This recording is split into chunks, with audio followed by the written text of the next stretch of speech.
Hello friend दोस्तों, Bombay high court ने हाल ही में माना कि एक बार जब एक सुरक्षित लेनदार सरफेसी अधिनियम 2002 की धारा 13(2) के तहत डिमांड नोटिस जारी करता है तो सिविल कोर्ट का क्षेत्राधिकार वर्जित हो जाता है और नोटिस को कोई भी चुनौती ऋण वसूली न्यायाधिकरण DRT के क्षेत्र में आता है। जस्टिस MS जावलकर ने एक उधारकर्ता के दीवानी मुकदमे को खारिज कर दिया जिसमें आरोप लगाया गया था कि बैंक ने ऋण खाते को गैर निष्पादित परिसंपत्ति के रूप में वर्गीकृत करते समय ऋणदाता और उचित ऋण अभ्यास संहिता के लिए उचित व्यवहार संहिता पर दिशा निर्देशों का उल्लंघन किया है। ये देखते हुए कि उधारकर्ता DRT के समक्ष बैंक के वसूली मुकदमे में बचाव में इन आधारों को उठा सकता है। कोर्ट ने कहा कि नोटिस जारी करना सरफेसी अधिनियम की धारा 13(2) के तहत प्रतिवादी बैंक को प्रदत्त शक्ति का प्रयोग है और इसलिए सिविल कोर्ट का क्षेत्राधिकार वर्जित है। जैसे ही ये नोटिस जारी किया जाता है, नोटिस को कोई भी चुनौती DRT के अधिकार क्षेत्र में आता है। मुकदमे में दायर की गई राहत निश्चित रूप से DRT के अधिकार क्षेत्र में आती है, न कि सिविल कोर्ट के क्षेत्र में। अदालत ने ट्रायल कोर्ट के उस आदेश को रद्द कर दिया जिसमें एक उधारकर्ता द्वारा बैंक के खिलाफ 2 सिविल मुकदमों को खारिज करने के इनकार कर दिया था, जिसमें आरोप लगाया गया था कि बैंक ने ऋण खातों के पुनर्गठन के प्रस्ताव पर निर्णय न लेकर और साथ ही विशिष्ट RBI परिपत्रों का उल्लंघन करके अवैध रूप से कार्य किया। मेसर्स पुण्यकोल रोड लाइन्स उधारकर्ता ने 2010 से यूनियन बैंक ऑफ इंडिया से विभिन्न ऋण सुविधा अनुसार लाभ उठाया, जिसमें 2015 तक समय समय पर 40 करोड़ रुपए की सीमा तक नवीनीकृत और बढ़ाया गया। उधारकर्ता ने ऋण सुरक्षित करने के लिए अचल संपत्तियों को गिरवी रखा दिया, इसमें डिफ़ॉल्ट किया और ऋण खातों को 2017 में NPA घोषित कर दिया।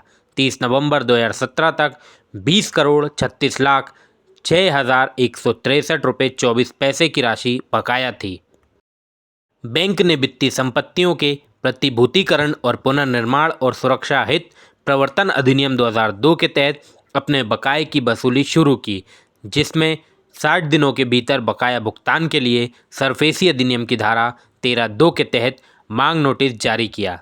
बैंक ने गिरवी संपत्ति की भौतिक स्थिति लेने के लिए सहायता की मांग करते हुए जिला मजिस्ट्रेट नागपुर के समक्ष धारा 14 के तहत एक आवेदन दायर किया। बैंक ने 19 करोड़ 67 लाख 50 हज़ार रुपये की वसूली के लिए DRT नागपुर के समक्ष वसूली मुकदमा भी दायर किया। इस बीच उधारकर्ता ने सिविल कोर्ट में 2 मुकदमे दायर कर बैंक से हर्जाना मांगा और आरोप लगाया कि उसने ऋण खाते को NPA के रूप में वर्गीकृत करने और साथ ही ऋण खाता के पुनर्गठन के प्रस्ताव को मंजूरी नहीं देकर अवैध रूप से काम किया है। इसमें आगे आरोप लगाया कि बैंक ने अपने लेन देन में कई अवैधताएं की और ऋणदाताओं के लिए उचित व्यवहार संहिता के दिशा निर्देशों का उल्लंघन किया और विशिष्ट उचित ऋण पद्धति संहिता का भी उल्लंघन किया। ट्रायल कोर्ट ने उधारकर्ता के मुकदमे को खारिज करने की मांग करने वाले बैंक के आवेदन को खारिज कर दिया। इसलिए बैंक ने हाई कोर्ट के समक्ष वर्तमान पुनरीक्षण आवेदन दायर किया है। बैंक ने प्रस्तुत किया कि सरफेसी अधिनियम की धारा 13(2) के तहत नोटिस जारी होने और ऋण को NPA के रूप में वर्गीकृत किए जाने के बाद सिविल कोर्ट के पास मुकदमे पर विचार करने का कोई अधिकार क्षेत्र नहीं है।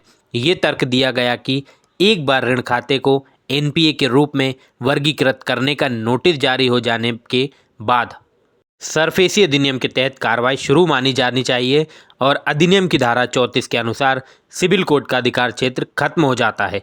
बैंक ने आगे तर्क दिया कि पूरे मुकदमे में ऐसा कोई आरोप नहीं है कि जिसे उसके उधारकर्ता के साथ धोखाधड़ी की है। मौर्डिया केमिकल्स लिमिटेड बनाम यूनियन ऑफ इंडिया मामले में सुप्रीम कोर्ट ने कहा कि सरफेसी अधिनियम की धारा 34 उन मामलों में सिविल कोर्ट के अधिकार क्षेत्र पर रोक लगाती है जिन्हें निर्धारित करने का अधिकार DRT को है। हालांकि यदि सुरक्षित लेन देन के खिलाफ धोखाधड़ी का आरोप है तो शीर्ष अदालत ने कहा है कि सिविल कोर्ट के पास लेन देन के खिलाफ कार्रवाई करने का सीमित क्षेत्राधिकार है। दीवानी मुकदमे में उधारकर्ता ने एक घोषणा की मांग की है कि बैंकों के ऋण के पुनर्गठन, परिचालन पर रोक लगाने और बंधक संपत्तियों को जारी रखने और प्रस्तावों के लंबित रहने तक ऋण खाते को एनपीए के रूप में वर्गीकृत करने के लिए उधारकर्ता के प्रस्तावों पर निर्णय न करके आरबीआई के परिपत्रों का उल्लंघन करके अवैध रूप से कार्य किया है। इसने बैंक को ऋण खाते को एनपीए वर्गीकरण से हटाने का निर्देश देने और बैंक को एनपीए वर्गीकरण पर कार्रवाई करने से रोकने के लिए एक स्थायी निषेधाज्ञा की भी मांग की है। अदालत ने कहा कि बातपत्र में कहीं भी धोखाधड़ी शब्द का इस्तेमाल नहीं किया गया है। अदालत ने कहा कि कर्जदार इन सभी प्रार्थनाओं को बैंक द्वारा डीआरटी के समक्ष आवेदन फाइल में उठा सकता है। अदालत ने कहा कि जैसे ही सरफेसी अधिनियम की धारा 13(2) के तहत नोटिस जारी किया जाता है, नोटिस को कोई भी चुनौती डीआरटी के दायरे में आ जाती है। अदालत ने कहा इस प्रकार उधारकर्ता ने द्वारा दायर सिविल मामले में दावा की राहत डीआरटी के अधिकार क्षेत्र में आती है, न कि सिविल कोर्ट में। कोर्ट ने आगे कहा कि वादी मतलब कि उधारकर्ता के पास उपाय है और वे डीआरटी के समक्ष बैंक द्वारा दायर आवेदन में बचाव में इन आधारों को उठा सकते हैं। यदि आरबीआई के किसी दिशा निर्देश या किसी अन्य नियम परिपत्र की अवहेलना का कोई दावा है, तो ऐसा नहीं है कि वादी के पास कोई उपाय नहीं था, वे बचाव में इस आधार को उठा सकते हैं।